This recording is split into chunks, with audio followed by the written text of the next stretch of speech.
On va aborder une sous-partie de l'item 117, qui est l'item lupus, syndrome des antiphospholipides.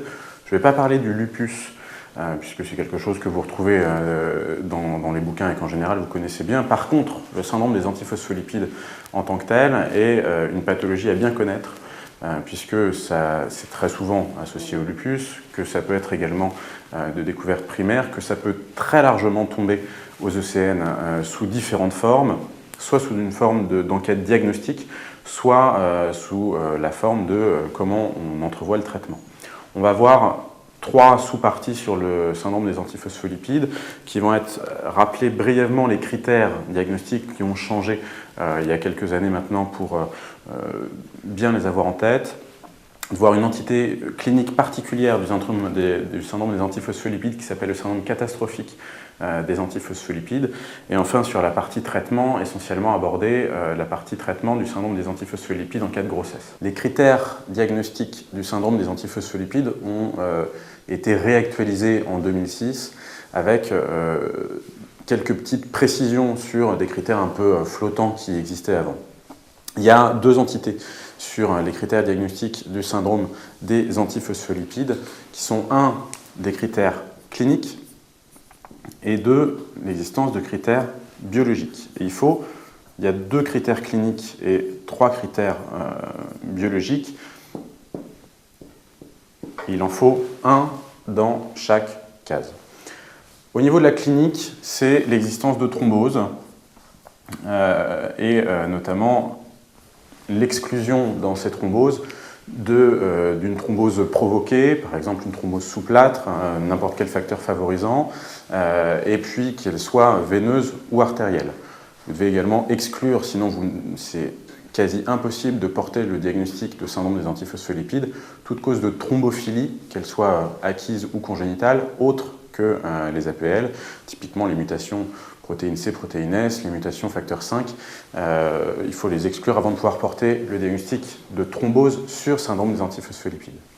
L'autre critère clinique extrêmement important, c'est tout ce qui va se passer au cours de la grossesse. Et là, vous avez trois possibilités, soit la survenue d'au moins une mort fœtale in utero après 10 semaines de grossesse. La barre des 10 semaines est extrêmement importante puisque c'est ce qu'on appelle les fausses couches tardive, ou plutôt mort fœtale tardive, et il faut vraiment avoir ce critère de 10 semaines de grossesse et au moins une sans anomalie au niveau paternel ou au niveau maternel ou malformation qui pourrait expliquer cette mort fœtale.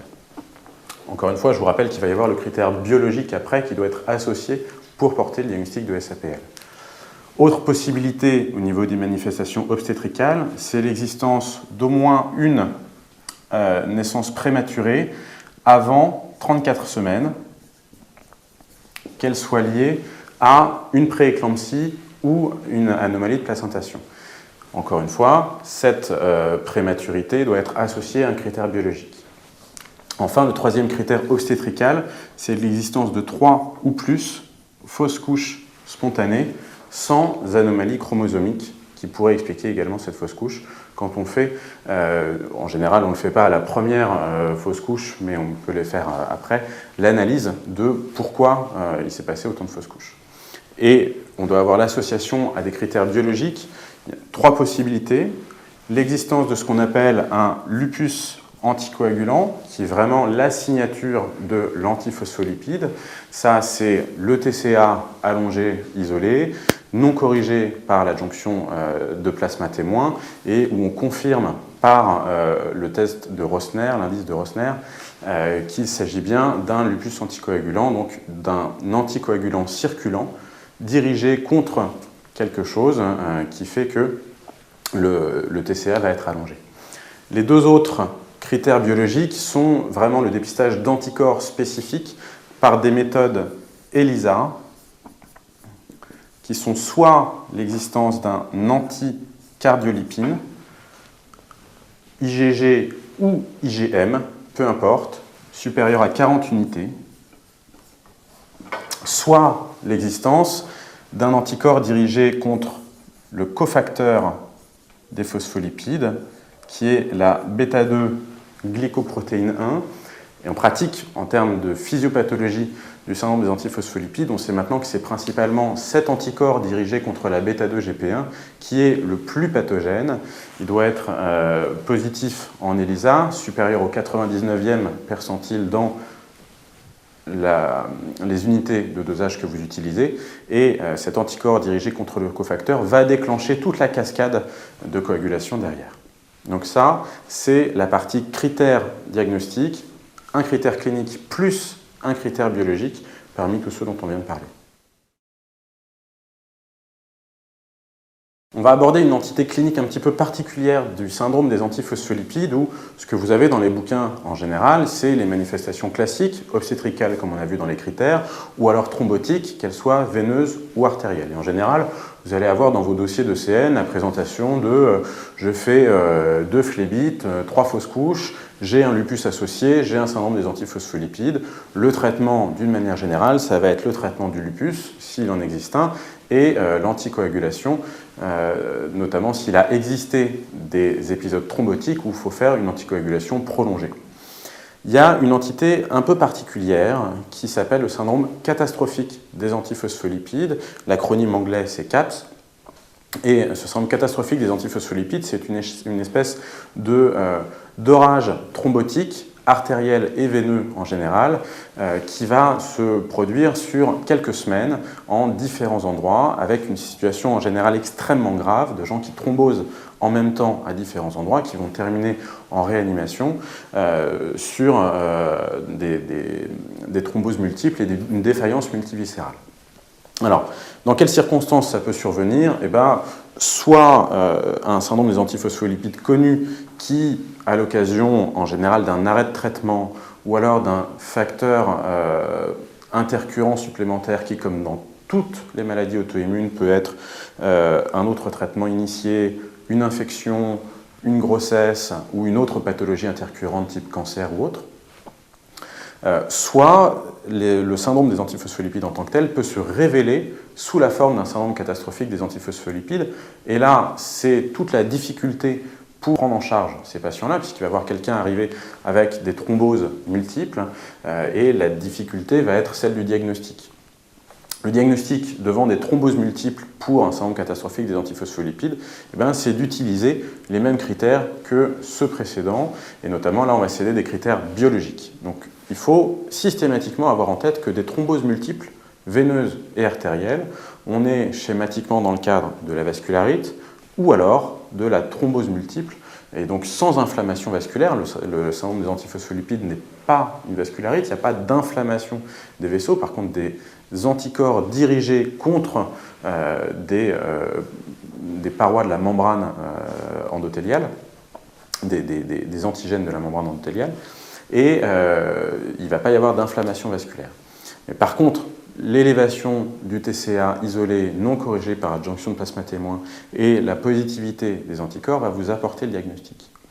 Ça peut tomber aux ECN sous la forme d'un syndrome de défaillance multiviscérale, de quelqu'un qui va avoir une thrombose intrarénale, de quelqu'un qui peut faire une défaillance cardiaque associée, de quelqu'un qui va avoir dans le même temps une thrombophlébite cérébrale et une phlébite périphérique par exemple. Et vous pouvez être devant cette situation clinique-là, associée à un TCA allongé isolé. Il faut évoquer le syndrome des antiphospholipides. Ce syndrome des antiphospholipides catastrophiques, il va être très difficile à soigner, mais il faut y penser parce que ce qui va sauver les gens dans ces cas-là, c'est l'anticoagulation et notamment l'anticoagulation prolongée.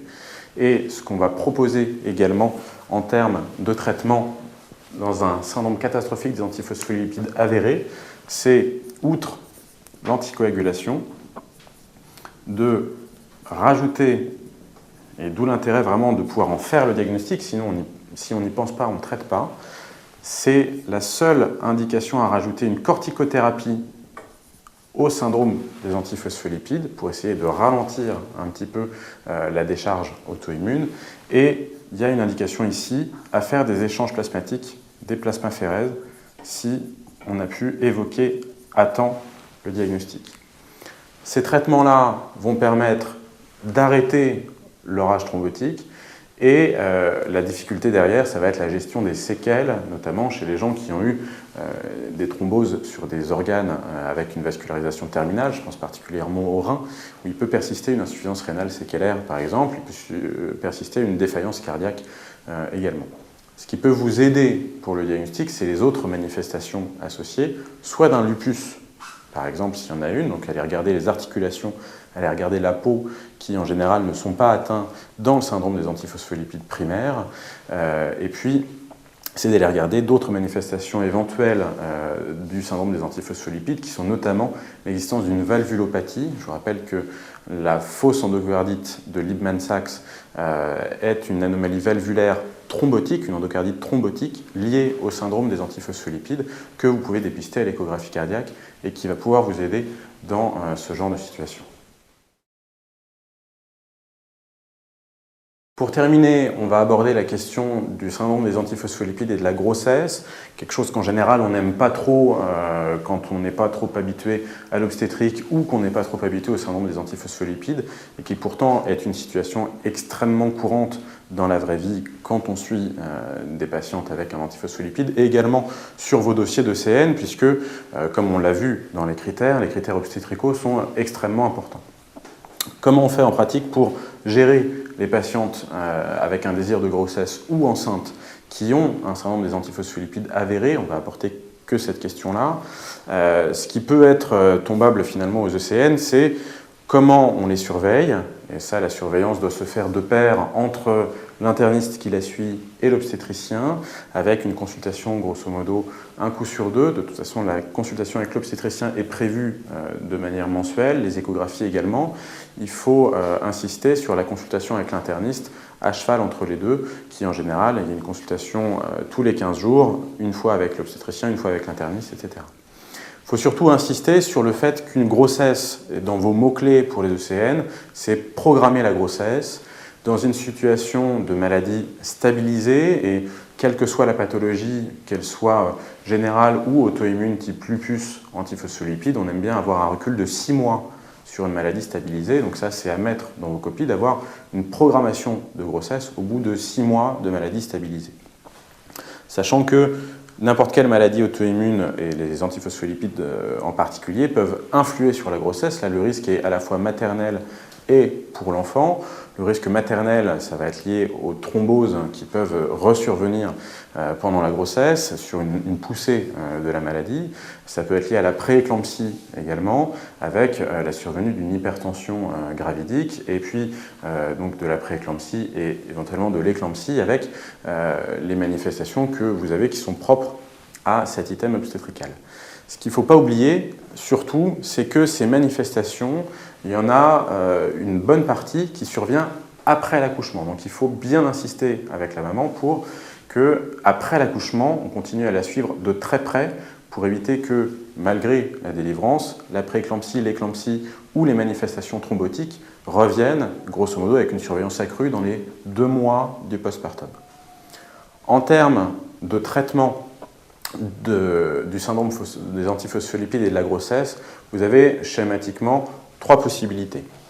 Soit on a un SAPL stable qui ne parle pas, une première grossesse, ou alors déjà des grossesses mais qui n'ont pas engendré de complications obstétricales, et là il faut systématiquement, pendant toute la durée de la grossesse, proposer un traitement par aspirine. Donc ça, syndrome des antiphospholipides et grossesse, toujours mettre de l'aspirine sur vos copies et dans la vraie vie. Deuxième éventualité, vous avez un syndrome des antiphospholipides qui a parlé sous la forme de thrombose, pas de manifestation obstétricale, et dans ces cas-là, que ce soit la première grossesse ou une grossesse ultérieure, s'il n'y a jamais eu de manifestation gynécologique, mais qu'il y a eu des thromboses, vous mettez toujours de l'aspirine, systématiquement, et vous ajoutez une anticoagulation par HBPM pendant toute la durée de la grossesse en isocoagulant, en prophylaxie. Donc, si le SAPL est calme, aspirine seule, manifestation thrombotique,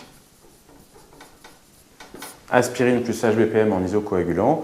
La dernière des situations, c'est s'il y a eu des antécédents obstétricaux, on pense notamment à la prééclampsie, on pense également aux fausses couches tardives. S'il y a déjà eu des manifestations gynéco-obstétricales, là le traitement c'est aspirine, toujours en systématique, et une anticoagulation par HBPM pendant toute la durée de la grossesse à visée hypo-anticoagulante, donc avec une anticoagulation efficace. Donc ces items un petit peu voilà, multidisciplinaires de maladies auto-immunes, vous pouvez les trouver sous n'importe quelle présentation aux ECN. Le SAPL en fait partie. Ce qui peut tomber, c'est voilà, la manifestation de thrombose veineuse, la manifestation obstétricale, et il faut bien connaître les critères diagnostiques. Connaître le CAPS peut être utile puisque ce sont des situations de gravité que vous pouvez voir sous la forme de défaillance multiviscérale. Il faut y penser si vous avez un TCA allongé isolé pour pouvoir adjoindre les bons traitements et notamment les anticoagulants, les corticoïdes et éventuellement les échanges plasmatiques. Et surtout verrouiller correctement la partie antiphospholipides et grossesse qui est à coup sûr tombable si vous avez ce type d'item aux ECN avec la démarche thérapeutique que vous avez ici en fonction des manifestations et en insistant toujours sur une même chose, c'est de bien toujours mettre vos patientes sous aspégique dès qu'elles tombent enceintes avec un antiphospholipide.